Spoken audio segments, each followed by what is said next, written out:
Albert Einstein once said, everybody's a genius. But if you judge a fish by its ability to climb a tree, it will live its whole life believing that it is stupid. Ladies and gentlemen of the jury, today on trial we have modern day schooling. Glad you could come. Not only does he make fish climb trees, but also makes them climb down and do a 10-mile run. Tell me, school, are you proud of the things you've done? Turning millions of people into robots, do you find that fun? Do you realize how many kids relate to that fish? Swimming upstream in class, never finding their gifts, thinking they are stupid, believing they are useless? Well, the time has come, no more excuses. I call school to the stand and accuse him of killing creativity, individuality, and being intellectually abusive. He's an ancient institution that has outlived his usage. So, Your Honor, this concludes my opening statement, and if I may present the evidence of my case, I will prove it. Proceed. Exhibit A. Here's a modern day phone. Recognize it?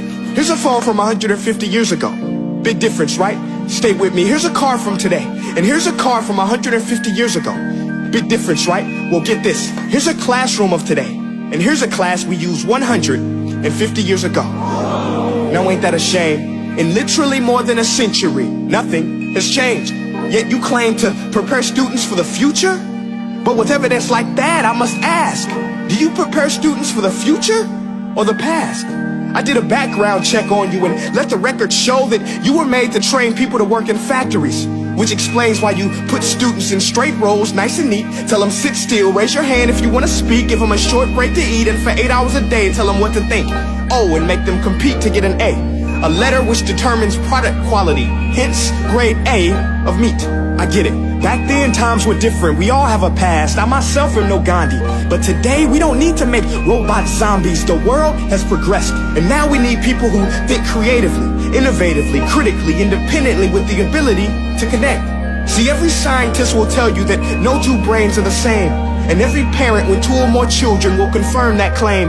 So please explain why you treat students like cookie cutter frames or snapback hats, giving them this one-size-fits-all crap. Watch your language. Sorry, Your Honor, but if a doctor prescribed the exact same medicine to all of his patients, the results will be tragic. So many people will get sick, yet when it comes to school, this is exactly what happens. This educational malpractice, where one teacher stands in front of 20 kids, each one having different strengths, different needs, different gifts, different dreams, and you teach the same thing the same way?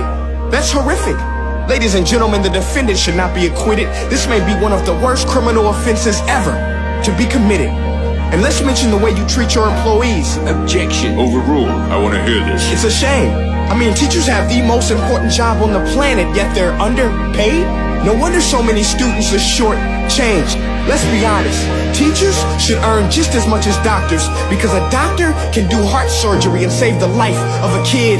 But a great teacher can reach the heart of that kid and allow him to truly live. See, teachers are heroes that often get blamed, but they're not the problem. They work in a system without many options or rights. Curriculums are created by policymakers, most of which have never taught a day in their life.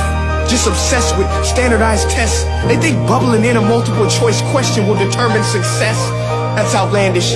In fact, these tests are too cruel to be used and should be abandoned, but don't take my word for it. Take Frederick J. Kelly, the man who invented standardized testing, who said, and I quote, "These tests are too cruel to be used and should be abandoned." Ladies and gentlemen of the jury, if we continue down this road, the results will be lethal. I don't have much faith in school, but I do have faith in people. And if we can customize healthcare, cars, and Facebook pages, then it is our duty to do the same for education, to upgrade it, change it, do away with school spirit, because that's useless. Unless we're working to bring the spirit out of each and every student, that should be our task.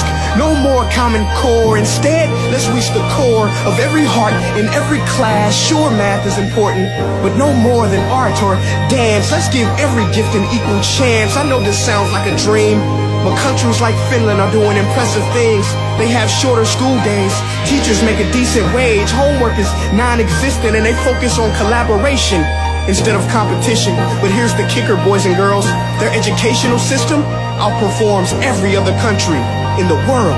Other places like Singapore are succeeding rapidly. Schools like Montessori, programs like Khan Academy, there is no single solution. But let's get moving, because while students may be 20% of our population, they are 100% of our future. So let's attend to their dreams, and there's no telling what we can achieve.